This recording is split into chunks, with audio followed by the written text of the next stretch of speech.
नमस्कार, एबीपी गंगा में आपका स्वागत है। मैं हूं रोहित सिंह सावल और आप देख रहे हैं देश प्रदेश का सबसे दमदार शो बात तो चुभेगी। अखिलेश यादव को मायावती ने चुभने वाली चुनौती दे डाली है। यह चुनौती ओबीसी कार्ड के जरिए दी गई है। मायावती ने उपराष्ट्रपति के चुनाव में एनडीए उम्मीदवार जगदीप धनखड़ के समर्थन का खुला ऐलान कर दिया है। यह साइकिल के आगे हाथी को खड़ा करने जैसा है। पश्चिमी यूपी में अखिलेश यादव जयंत चौधरी के साथ मिलकर जो नया समीकरण तैयार कर रहे हैं, उसके चक्रव्यूह को भेदने के लिए बसपा ने अब अखिलेश को सीधे सीधे ललकारा है। कहने को यह सिर्फ एक चुनाव में समर्थन पर लिया गया फैसला है, लेकिन इसके पीछे 2024 के चुनाव का मारक दांव छिपा है। 2019 में सपा और बसपा ने साथ मिलकर लोकसभा चुनाव लड़ा था, लेकिन 24 की जंग का मोर्चा बिल्कुल अलग होगा। दोनों दलों को आपस में टकराना है और इसके लिए मायावती ने सबसे धारदार स्ट्रोक चल दिया है। इससे सपा के खेमे में खलबली है। भले ही सपा ने बसपा को भाजपा की बी टीम बताकर इस कार्ड को ज्यादा तवज्जो नहीं दी हो, लेकिन आने वाले दिनों में इस चैलेंज से सपा को टकराना ही होगा, क्योंकि पश्चिमी यूपी में पिछली बार बसपा भाजपा के बाद नंबर 2 पर थी। आज मैं आपको इस दांव के पीछे की रणनीति की वो बातें बताऊंगा जो कई दलों को चुभने वाली है। बात सपा के उस रद्द पर्चे पर भी करूंगा जिस पर आज लखनऊ में लंबी पंचायत हुई।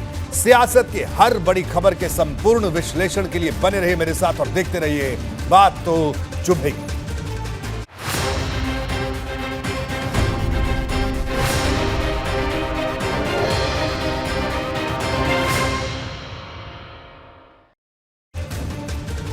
मायावती ने जगदीप धनखड़ की उम्मीदवारी को बसपा का समर्थन देने की घोषणा के साथ आज जो ट्वीट किया उसमें एक शब्द खास था। बसपा अध्यक्ष ने इसे औपचारिक घोषणा बताया। अब सवाल है कि क्या इसको लेकर लंबा मंथन चल रहा था? सवाल है कि आखिर वो कौन से फैक्टर थे जिसके आधार पर बसपा ने यह फैसला लिया, क्योंकि मायावती इस वक्त 2024 की रणनीति को अंतिम रूप देने के तूफानी मिशन पर है।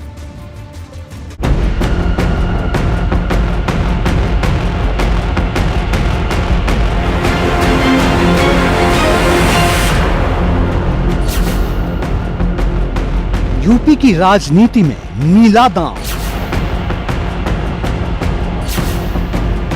साइकिल के आगे हाथी का पांव।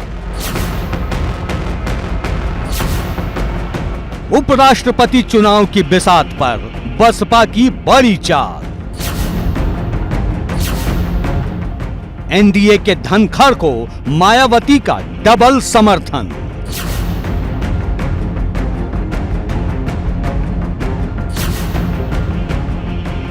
मायावती ने दिया जनहित और मूवमेंट का हवाला। हमारी बहन मायावती पूरा होमवर्क करके जब डिसीजन ले दिए और उन्होंने बहुत अच्छा ये काम किया है, क्योंकि 56% लोग पिछड़े हैं देश में।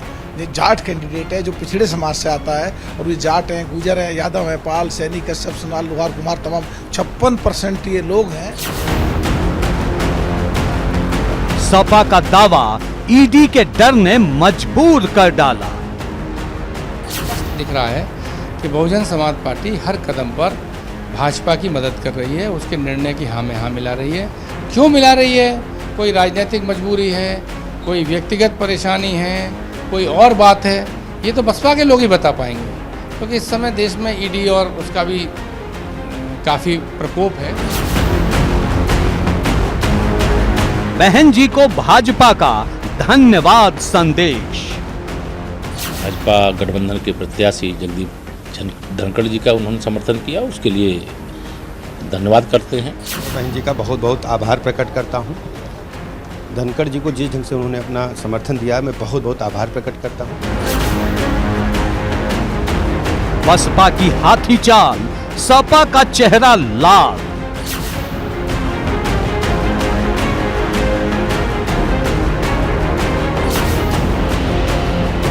अखिलेश के खिलाफ मायावती का ओबीसी कार्ड।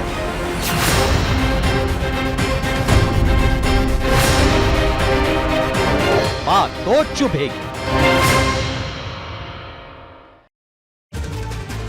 मायावती ने फैसला तब लिया है जबकि उन्होंने हाल ही में अपने राष्ट्रीय संगठन की बैठक की है।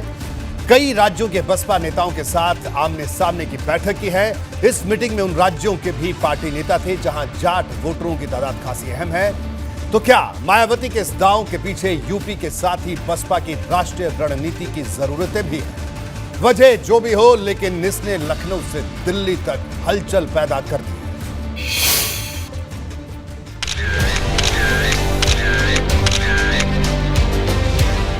बसपा ने सपा की साइकिल के आगे अपने हाथी को खड़ा कर दिया है।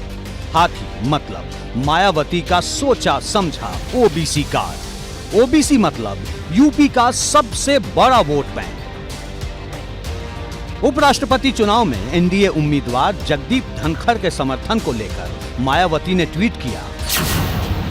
बसपा ने उपराष्ट्रपति पद के लिए हो रहे चुनाव में भी व्यापक जनहित व अपनी मूवमेंट को भी ध्यान में रखकर श्री जगदीप धनखड़ को अपना समर्थन देने का फैसला किया है। बसपा ने ओबीसी कार्ड का इस्तेमाल उपराष्ट्रपति चुनाव में एनडीए उम्मीदवार जगदीप धनखड़ को समर्थन देकर किया है। इस पर पार्टी के विरोधी खेमे में माहौल गर्म है। ये स्वाभाविक है और जिस तरीके से पिछली राजनीति हुई है उसके हिसाब से ही है। बहुजन समाज पार्टी लगातार भारतीय जनता पार्टी की मदद करने में लगी है। और आपको याद हो तो रामजी गौतम तो गए ही विधानसभा में राज्यसभा में भाजपा के समर्थन से थे, क्योंकि उस समय भाजपा के पास 10 वोट भी नहीं था, लेकिन वो बसपा के पास 10 वोट भी नहीं था, भाजपा ने समर्थन किया, तब वो गए। तो लगातार ये दोस्ती चल रही है। विधानसभा चुनाव में भी दोनों का एक दूसरे के प्रति सॉफ्ट कॉर्नर देखने को मिला था। अब ये समझिए कि जगदीप धनखड़ को खुला समर्थन देने के पीछे मायावती की रणनीति कितनी धारदार है। समाजवादी पार्टी के गठबंधन के लिए पश्चिमी यूपी में इस वक्त रालोद अध्यक्ष जयंत चौधरी जाट, मुस्लिम और दलित समीकरण पर काम कर रहे हैं और मायावती का दांव भी इसी समीकरण को अपनाने का है। मतलब साफ है कि पार्टी अपनी सबसे मजबूत जमीन रहे पश्चिमी यूपी में नए सिरे से ताकत हासिल करना चाहती है। 2019 के लोकसभा चुनाव में बसपा ने कुल 10 सीटें जीती थी। इनमें से 4 सीटें उसने पश्चिमी यूपी से हासिल की थी, जबकि पश्चिमी यूपी की 6 सीटों पर वो दूसरे नंबर पर रही। पिछले लोकसभा चुनाव में बसपा ने सहारनपुर, बिजनौर, नगीना और अमरोहा सीट जीती थी। इसके साथ ही मायावती की पार्टी मेरठ, गौतम बुद्ध नगर, बुलंदशहर, अलीगढ़, आगरा और आंवला में दूसरे नंबर पर रही। अब मायावती हर हाल में पश्चिमी यूपी में बसपा के लिए ऐसी किलेबंदी तैयार करने की कोशिश में है जिससे 2024 के चुनाव में मजबूत जातिगत और चुनाव जिताऊ समीकरण तैयार किया जा सके, और ये बिना जाटों की मदद के मुमकिन नहीं। उत्तर प्रदेश में जाटों की कुल आबादी करीब 4% है। पश्चिमी यूपी में जाट कुल आबादी के 17% हैं। जाहिर है इनकी सियासी ताकत जबरदस्त है। पूरे राज्य में दलित वोटर्स की बात करें तो ये करीब 21% है, जबकि अकेले पश्चिमी यूपी में दलित आबादी 26% के करीब है। इसमें भी जाटो 80% है। अगर मुसलमानों की बात करें तो पूरे यूपी में मुस्लिम आबादी भले 16% हो, लेकिन पश्चिमी यूपी में मुस्लिम वोटर 30% से भी ज्यादा हैं। यही वो वजह है कि मायावती ओबीसी जाति से आने वाले जगदीप धनखड़ को देश का उपराष्ट्रपति बनाना चाहती है। तो इनका समर्थन करना ही चाहिए जो विपक्षी दूसरी पार्टियां हैं, और इनका समर्थन नहीं कर रहे। और पिछले में जो दलित समाज के थे उनका भी समर्थन नहीं करा। तो ये लोग क्या चाहते हैं, बिल्कुल खत्म हो जाएंगे आने वाले समय में। इन लोगों को समझ ही नहीं है, और विपक्ष के बगैर देश हो जाएगा, और विपक्ष मजबूत बहुत जरूरी है। जी हाँ, मायावती का दांव एक कार्ड से पश्चिमी यूपी के जाट और किसान दोनों को खुश करने का है। इसके साथ ही वे पहले से ही मुसलमानों को सपा के पाले से बसपा की तरफ खींचने के लिए एड़ी चोटी का जोर लगा रही हैं। भले ही 2024 के चुनावी अखाड़े में भाजपा सभी 80 सीटों पर जीत दर्ज करना चाहती है। हर विपक्षी दल का सफाया करना उसका पहला मकसद है, लेकिन उपराष्ट्रपति चुनाव में मायावती की तरफ से धनखड़ के समर्थन को वो सियासत से जोड़कर नहीं देखने की बात कह रही है। देखिए, इसका कोई भी राजनीतिक समीकरण देखने की जरूरत नहीं है। देश के यशस्वी प्रधानमंत्री जी को धन्यवाद देना चाहिए कि उन्होंने एक ऐसे किसान पुत्र को, एक ऐसे को उपराष्ट्रपति का प्रत्याशी बनाया है, जिस पे इन्होंने समर्थन दिया। निश्चित रूप से उनका स्वागत है। उपराष्ट्रपति के रूप में धनखड़ जी का समर्थन करना, किसानों का सम्मान करना हुआ। वहीं अति पिछड़ों और दलित वोट बैंक की सियासत करने वाली सुभाषपा की बात करें तो वो इस फैसले को लेकर मायावती पर सवाल खड़े कर रही है। पार्टी का दावा है कि मायावती का ये फैसला बसपा के लिए आत्मघाती साबित हो सकता है। देखिए, ये बहन जी का एक अपना निर्णय है और उनके पास वोट है, वो अपनी पार्टी का निर्णय ले रहे हैं। अगर ऐसे ही निर्णय वो लेती रहें तो भविष्य में मुझे ऐसा लगता है कि पार्टी खत्म होने के कगार पहुंच जाएगी। राजनीति की बिसात पर चली गई हर चाल एक खास मकसद के लिए होती है और मायावती का उपराष्ट्रपति चुनाव का ये दांव सीधे सीधे सपा पर ओबीसी कार्ड की स्ट्राइक जैसा है। एबीपी गंगा के लिए ब्यूरो रिपोर्ट। मायावती ने राष्ट्रपति चुनाव में जब एनडीए उम्मीदवार का समर्थन किया था तो इसके पीछे आदिवासी दलील दी गई। इस बार भी उन्होंने सोची समझी रणनीति के तहत ऐसा फैसला लिया है। इसके पीछे की वजह अब मैं आपको समझाता हूं। जी हां, मायावती का मारक दांव क्या है, जरा इसको समझिए। बसपा ने लीक से हटकर कदम उठाया, विरोधियों के आरोपों की परवाह नहीं करते हुए फैसला लिया। जाट वोटरों के बीच मजबूत पैठ चाहती है बसपा। पश्चिमी यूपी के साथ पंजाब, राजस्थान के लिए भी यह दांव है। हरियाणा में भी जाट वोटरों पर बसपा की नजर है। गैर यादव ओबीसी वोट बैंक पर बसपा की अब बड़ी दावेदारी होगी। अखिलेश यादव को मायावती ने सीधा चैलेंज दिया है। कांग्रेस सहित दूसरे विपक्षी दलों को सख्त संदेश दिया है। बसपा अपने सम्मान की कीमत पर समझौता नहीं करती। विपक्षी दलों ने अपनी बैठक में बसपा को नहीं बुलाया था। और इस वक्त हमारे साथ हमारे ब्यूरो चीफ वीरेश पांडे जुड़े हुए हैं। वीरेश, कुल मिलाकर उपराष्ट्रपति पद के प्रत्याशी को समर्थन देना बसपा की एक बड़ी रणनीति का हिस्सा माना जाए, क्योंकि जाट वोटर्स पर और यूपी के अलावा हरियाणा, पंजाब, राजस्थान, ये तमाम राज्य है जहां बसपा चुनाव लड़ती है। कई बार 2-3 विधायक भी जीत जाते हैं, तो एक बड़ी और लंबी और सोची समझी रणनीति का हिस्सा इसे माना जाए। वीरेश, देखिए रोहित जी, भारतीय जनता पार्टी ने 80 का लक्ष्य रखा है और यहां पर यानी उत्तर प्रदेश में अब मुकाबला दूसरे नंबर का है। और ऐसे में आप देखिए 2019 में जब सपा बसपा का गठबंधन हुआ था तो 5 सपा और 10 बसपा, 0 से 10 पहुंची और वो 5 वाले 5 पर ही रह गए थे। और आज के परिदृश्य में आप देखेंगे कि 22 से पहले का जो समाजवादी पार्टी का गठबंधन है वो अब केवल जाट यानी जयंत चौधरी आरएलडी का ही बच गया है। ऐसे में दूसरे नंबर की लड़ाई लड़ रही उत्तर प्रदेश में बसपा अब अखिलेश यादव के उस गठबंधन को तोड़ना चाहती है और उस गठबंधन के वोट बैंक को भी अपने पक्ष में करना चाहती है। और ये सबको पता है कि जो पश्चिमी उत्तर प्रदेश का इतिहास रहा है, दलित, जाट और मुस्लिम का जो कॉम्बिनेशन है वो बसपा के लिहाज से बहुत ज्यादा मुफीद है बनस्पत के समाजवादी पार्टी के।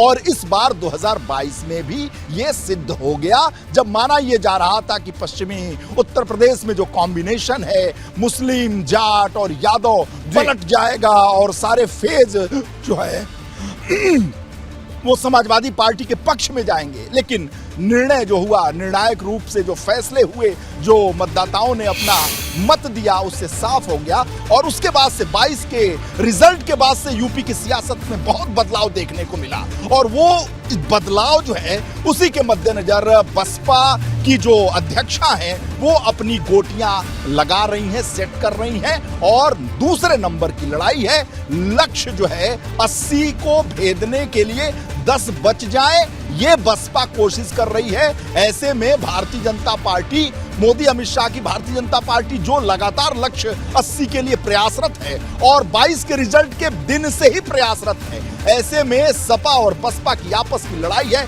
दूसरे नंबर की लड़ाई है। 10 बच जाए, 5 बच जाए, 9 बच जाए, 8 बच जाए, आधा दर्जन बच जाए, इसकी लड़ाई है। क्योंकि संकट में है विपक्ष उत्तर प्रदेश की सियासत में, इसलिए बसपा का जो जोर है वो भाजपा पर नहीं बल्कि सपा सपा के वोट बैंक पर, सपा के प्रत्याशियों पर, सपा की रणनीति को छीन लेकर अपने स्थान को, द्वितीय स्थान को बरकरार रखना जो 2019 में था वो कम से कम बच जाए, वो जीरो ना हो 2014 के माफिक। और ऐसे में जो बसपा को करना है वो कर रही है। मायावती किसी से बहुत सलाह नहीं लेती, उनको जो करना होता है वो करती हैं। धनखड़ को जो उन्होंने दिया है समर्थन, इसे इसी परिप्रेक्ष्य में समझा जाना चाहिए। और एक और, समाजवादी पार्टी राजस्थान में नहीं बहुत चुनाव लड़ती है, पंजाब में नहीं लड़ती, हरियाणा में नहीं लड़ती, और जो पश्चिमी उत्तर प्रदेश है वो तो अलग बात है। जो बसपा है इन इलाकों में भी लड़ती है चुनाव, जबरदस्त चुनाव लड़ती है, और उसके पूरे काडर हैं। लड़ने को सपा भी लड़े लेकिन कोई महत्व नहीं है कभी, लेकिन बसपा वहां मजबूती से अपने कोऑर्डिनेटर्स रखती है, पर्यवेक्षक रखती है, प्रभारी रखती है।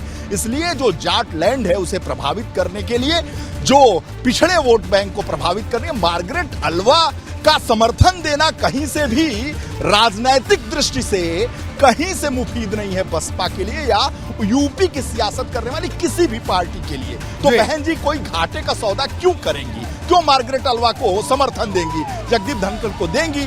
हर तरफ से वो उनके मुफीद है, उनके लिए ज्यादा अच्छा है। तो भाजपा को फायदा हो, वो बी टीम कहलाए, इससे बहन जी यानी मायावती के ऊपर कोई असर नहीं होता है। और वो कोई बी कहे कोई सी कहे, इसका असर न पड़े उनके ऊपर और उनका ऊपर जो उनकी राजनीतिक शैली है उस लिहाज से रोहित जी उन्होंने वही काम किया जो वो करती रही है और उनके लिए ठीक है।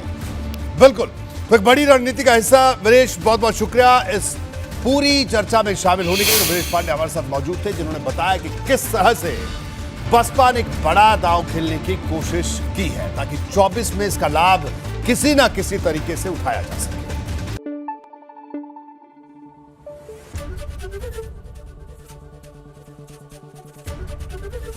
एबीपी गंगा, खबर आपकी, जुबान आपकी।